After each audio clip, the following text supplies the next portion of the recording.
নমস্কার বন্ধুরা, আবার একটা নতুন ভিডিও নিয়ে আপনাদের কাছে চলে আসলাম।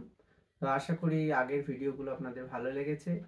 ভালো লাগলে অবশ্যই আমার চ্যানেলকে লাইক দেবেন, শেয়ার করবেন আমার চ্যানেলকে এবং সাবস্ক্রাইব করবেন আমার চ্যানেলকে। তো আবারও একটা নতুন ভিডিও চলে আসছি।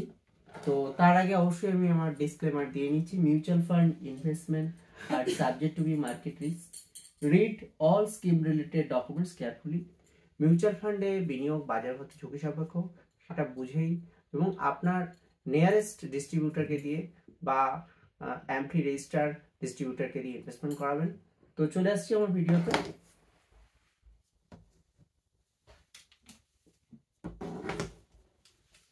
তো আজকে আমি যে ফান্ডটা নিয়ে বলতে চাই, তো আজকে আপনারা নিশ্চয়ই দেখতে পাচ্ছেন ডিএসপি ফোকাস ফান্ড। কারণ দেখুন, মার্কেট কিন্তু একটা কন্ডিশনের মধ্যে ছিল বেশ কিছুদিন আগে, এখন কিন্তু একটু ডিফারেন্স হয়েছে কন্ডিশন। মার্কেট কিন্তু আবার নতুনভাবে আবার একটা কারেকশন মোডে চলে যাচ্ছে।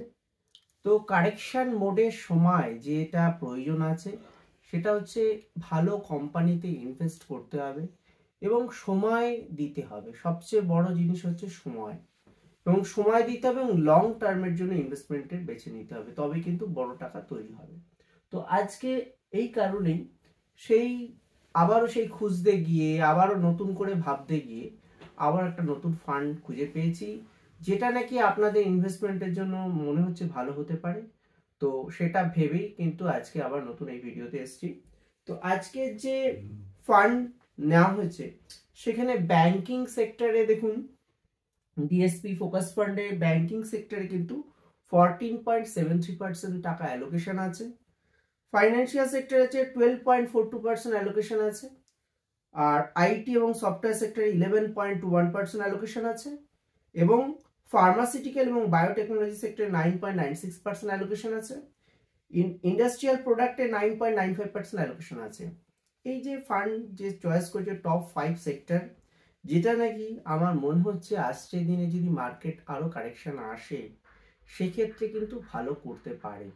কারণ দেখুন, 6 মাস বা 9 মাস আগেও টেকনোলজি সেক্টর কিন্তু ভালো করছিল না। এই মুহূর্তে কিন্তু টেকনোলজি সেক্টর ভালো করছে। আর একটা সেক্টর বলি, যেটা নিয়ে আমি এর আগেও বলেছি, আগের ভিডিওগুলো দেখলে অবশ্যই বুঝতে পারবেন যে আগের আমি ফান্ডটা হচ্ছে সুন্দরমের স্মল ক্যাপ ফান্ড নিয়ে ভিডিও করেছি।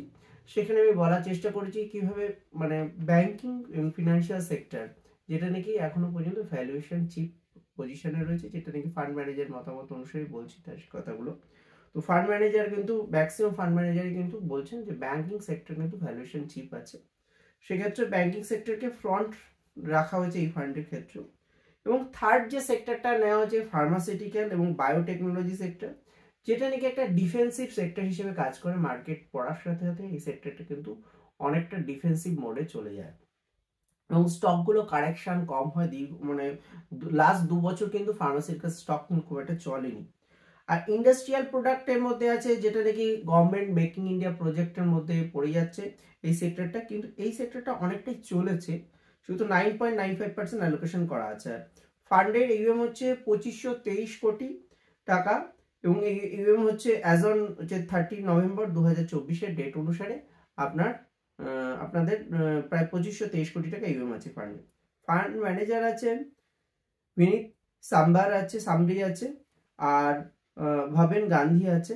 তো ফান্ড ম্যানেজার যারা আছেন তারা কিন্তু 26 ইয়ার্স এক্সপিরিয়েন্স ভদ্রলোক, এবং যে ভবেন গান্ধী হচ্ছে প্রায় 20 ইয়ার্স এক্সপিরিয়েন্স ভদ্রলোক। তো এই যে ফান্ড ম্যানেজার আছেন বিনীত যে সামরি আছে, ইনি কিন্তু প্রায় 26 বছর এক্সপিরিয়েন্স ভদ্রলোক।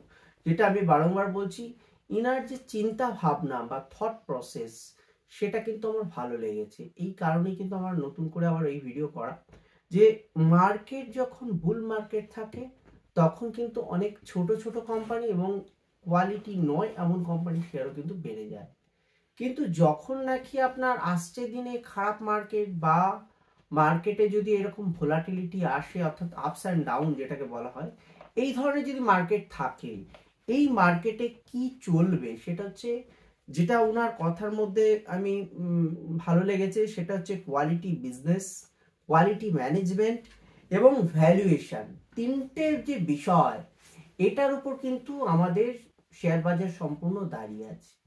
যখন নাকি বুল রান করে মার্কেটে, তখন কিন্তু আমরা যে কোনো সাধারণ বা রিটেল ইনভেস্টাররা কোয়ালিটি ছেড়ে দিয়েও কিন্তু ছোট কোম্পানি এবং মাঝারি মাপি যেটা কোয়ালিটি নয় কোম্পানি, হয়তো স্টক প্রাইস বাড়ছে বলে ওখানে ইনভেস্টমেন্ট করে দেওয়া হয়। কিন্তু কোয়ালিটি বিজনেসে যদি আপনারা ইনভেস্টমেন্ট করেন, কোয়ালিটি ম্যানেজমেন্ট হয় এবং ভ্যালুয়েশন চিপ যদি স্টক পিকিং করতে পারে ফান্ড ম্যানেজার, সেই ক্ষেত্রে কিন্তু সেই স্টক কিন্তু লং টার্মে ভালো করবে এবং সেটা আপস অ্যান্ড ডাউনের উপর নির্ভর করে না, সেটা দীর্ঘমেয়াদী কিন্তু ওই স্টকগুলো ভালো করতে থাকে। সেহেতু এই যে বিষয়টা ভাবনা চিন্তা আছে এবং সেক্টর যে অ্যালোকেশন করেছে সেখানে কিন্তু আমাকে ভালো লেগেছে, এই জন্য আমি ভিডিওটা করছি। তো আজকে দেখুন প্রথম স্টকটা যেটা রাখা হয়েছে আইসিআইসিআই ব্যাংক, 5.92% অ্যালোকেশন করা হয়েছে। যেটা আপনারা দেখবেন কেন প্রথমে এই যে মার্কেটের যে সিনারিও অনুসারে কিন্তু আমি ভিডিও বা এই ফান্ড নিয়ে কথাবার্তা বলছি। কারণ কি, মার্কেট আসছে দিনে মার্কেট কারেকশন মোডে আসতে পারে বা মার্কেটের মধ্যে এরকম একটা মানে আপস অ্যান্ড ডাউন চলতে পারে, হয়তো একই জায়গায় মার্কেট দীর্ঘদিন ঘোরাফেরা করতে পারে, এরকম মার্কেট কিন্তু আসে এক দু বছরের জন্য যেতে পারে। তো এটা ভাবনা চিন্তা করে আমি ভিডিওতে বলবার চেষ্টা করি এই ধরনের ফান্ড বেছে নিচ্ছি। বাজাজ ফাইন্যান্স 5.78% স্টককে অ্যালোকেশন করা আছে, অর্থাৎ বড় দেখুন আইসিআইসিআই ব্যাংক এবং ব্যাংকিং স্টক যেগুলো চলেনি যে স্টকগুলো, সেগুলো টপ পোর্টফোলিওর মধ্যে আছে। এক নম্বর হচ্ছে আইসিআইসিআই ব্যাংক আছে 5.92%, তারপরেই আছে বাজাজ ফাইন্যান্স। এই দুটো স্টকে কিন্তু গত 2 বছর 2.5 বছর ধরে প্রায় কিন্তু চলেনি, এই ধরনের স্টকে অ্যালোকেশন কিন্তু বেশি আছে। 3 নম্বর যেটা আমার ফেভারিট স্টক আছে Coforge India, sorry Coforge limited আছে। তো এই স্টকটা কিন্তু একটা আইটি সেক্টর স্টক এবং আমি বলা বলা উচিত নয়, তাও আমি বলছি এই ব্যাপারটা নিয়ে। আমার নিজে কিন্তু এই স্টকের মধ্যে অ্যালোকেশন আছে এবং আমার কথার উপর ভিত্তি করে কখনোই আপনারা ইনভেস্টমেন্ট যাবেন না।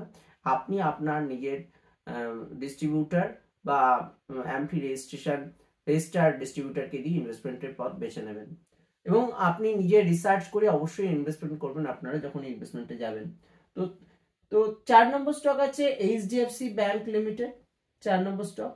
5 নম্বর স্টক আছে, বুঝতেই পারলেন প্রথম যে তিনটে স্টকের কথা বললাম, আইসিআইসিআই ব্যাংকের শেয়ার আছে। 2 নম্বর যে ফিনান্সিয়াল সেক্টর স্টক আছে, যেটা কি এনবিএফসি কোম্পানি, আমরা যে কোনো ধরনের লোন করতে গেলে কিন্তু বাজাজ ফাইন্যান্সের প্রয়োজন পড়ে যায়। এইচডিএফসি ব্যাংক, এটা একটা ব্যাংকিং স্টক আছে।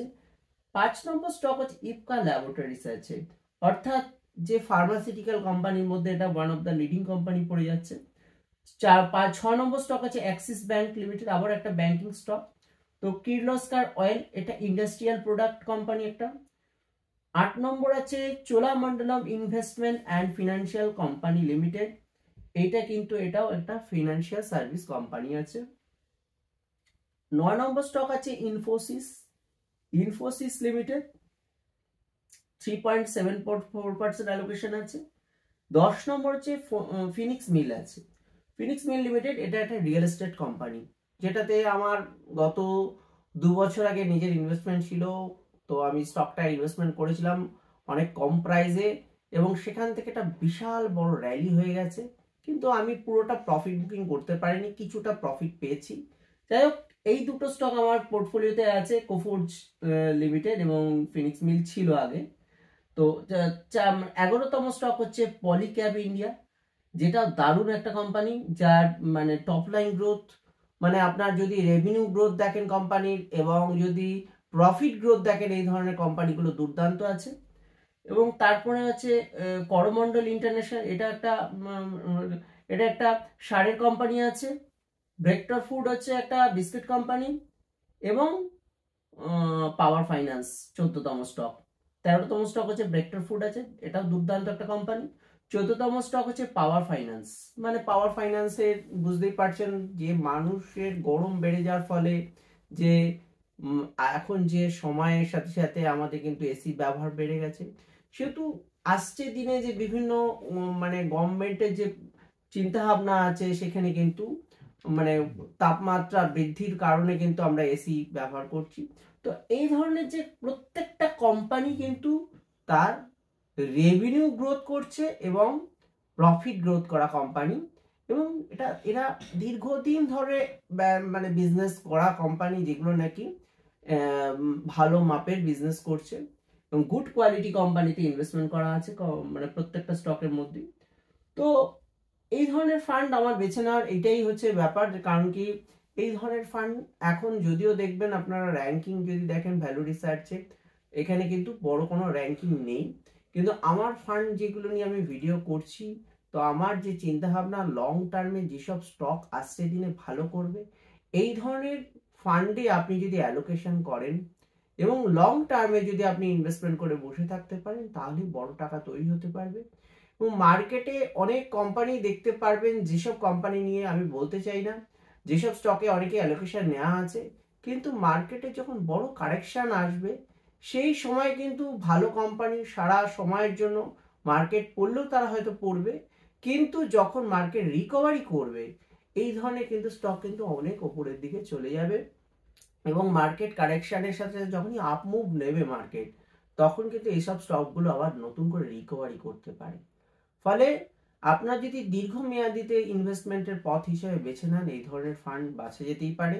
তো আমার হিসাবে এই একটা নতুন ফান্ড নিয়ে ভিডিও করলাম, আশা করি ভালো লাগলো। নমস্কার, ভালো থাকবেন, সুস্থ থাকবেন।